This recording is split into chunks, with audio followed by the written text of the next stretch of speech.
दोस्तों, अब तक रशिया और यूक्रेन जंग में केवल रशिया की तरफ से ही घातक हमले किए जा रहे थे, लेकिन अब इस युद्ध में यूक्रेन भी घातक होना शुरू हो चुका है। यूक्रेन की सेना ने अब रशिया के Su-35 फाइटर जेट को निशाना बना लिया है। दोस्तों, इस जंग में रशिया ने सबसे बड़ी गलती यही की है कि रशिया ने यूक्रेन को कम आंक लिया था, लेकिन आज के समय में यूक्रेन के पास अमेरिका के अल्ट्रा एडवांस हथियार आ चुके हैं। अमेरिकन हथियारों की मदद से ही यूक्रेन ने रशिया के Su-35 फाइटर जेट को निशाना बनाया है। दोस्तों, अब इस जंग में यूक्रेन अपने ड्रोनों की मदद से रशिया की सेना को दौड़ा दौड़ा कर मार रहा है।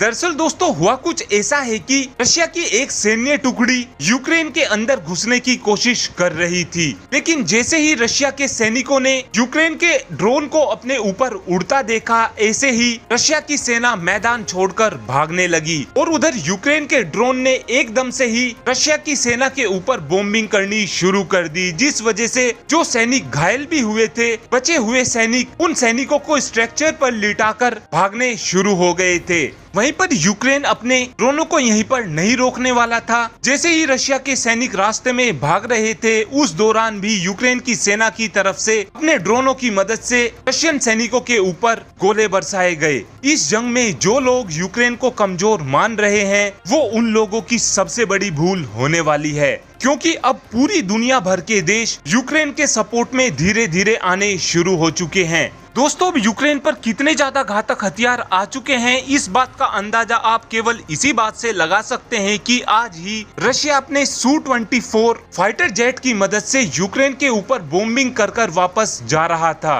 और जैसे ही यूक्रेन की सेना ने इस फाइटर जेट को देखा तो तुरंत ही मिसाइल दाग दी, जिस वजह से आज रशिया का एक और फाइटर जेट मारा गया है। वहीं पर अब यूक्रेन के हथियारों की क्षमता को देखते हुए रशिया ने अब अपनी स्कैंडर मिसाइल को भी मैदान में बड़ी संख्या में उतारना शुरू कर दिया है। अब रशिया की तरफ से जितनी भी मिसाइलें दागी जा रही हैं, उनमें से अधिकतर मिसाइलें स्कैंडर मिसाइलें हैं। दोस्तों, इन सभी की सभी रिपोर्ट्स को लेकर आपका क्या ओपिनियन है? आप अपना ओपिनियन कमेंट बॉक्स में शेयर कर सकते हैं।